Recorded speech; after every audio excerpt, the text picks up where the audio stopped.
अरे बिंदु, आज घर में बहुत काम है। आज तुझे स्कूल जाने की जरूरत नहीं है। लेकिन दादी, आज तो स्कूल में मेरा टेस्ट है। अरे एक दिन स्कूल नहीं जाएगी तो ऐसी कौन सी तेरी कलेक्टर की पढ़ाई छूट जाएगी। वैसे भी मैं देख रही हूँ आजकल तो बड़ी ढीठ हो गई है। अपनी दादी की बातें सुनकर बिंदु नाराज हो जाती है। तभी उसकी माँ कहती है, अरे बिंदु, इतनी छोटी बात पे मुंह फुलाने की क्या जरूरत है।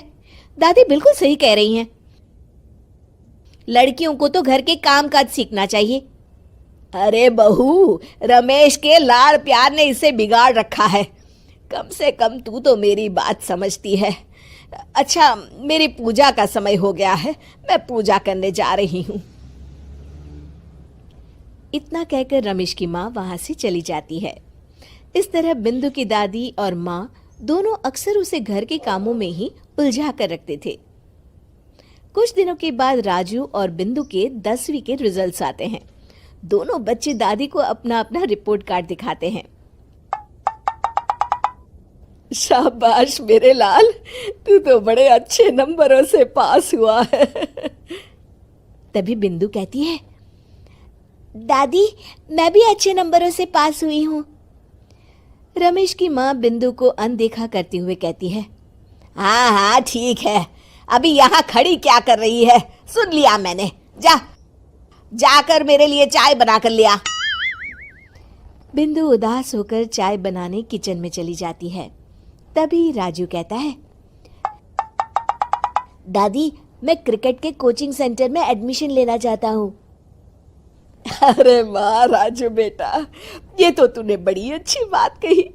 तू कल ही अपना एडमिशन करा ले, जितनी भी फीस होगी मैं दे दूंगी।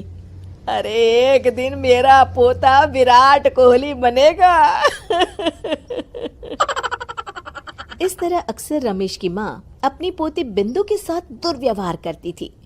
कुछ दिनों के बाद रमेश की माँ और उसकी पत्नी दोनों सास बहू मिलकर राजू का एडमिशन अच्छे स्कूल में करवा देते हैं, लेकिन बिंदु का एडमिशन नहीं करवाते। इस बात से नाराज होकर बिंदु अपनी दादी से कहती है, लेकिन दादी मुझे भी आगे की पढ़ाई करनी है।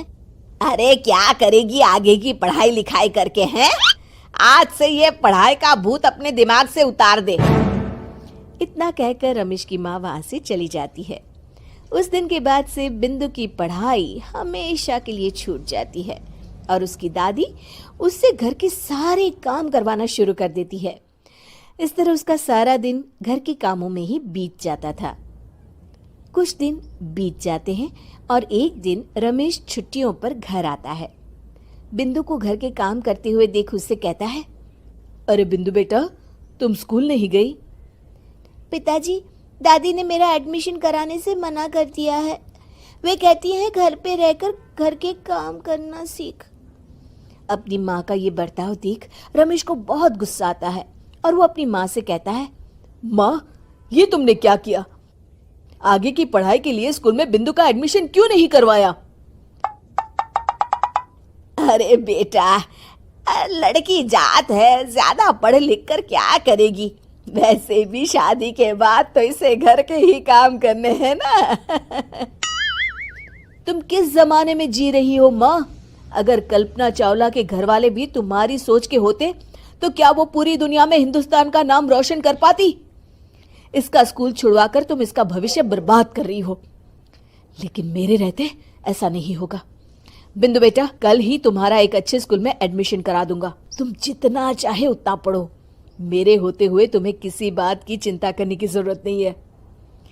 अपने पिता से हौसला पाकर बिंदु खुश हो जाती है और कहती है, जी पापा, मैं खूब मन लगाकर पढ़ाई करूंगी और बड़ी होकर डॉक्टर बनूंगी।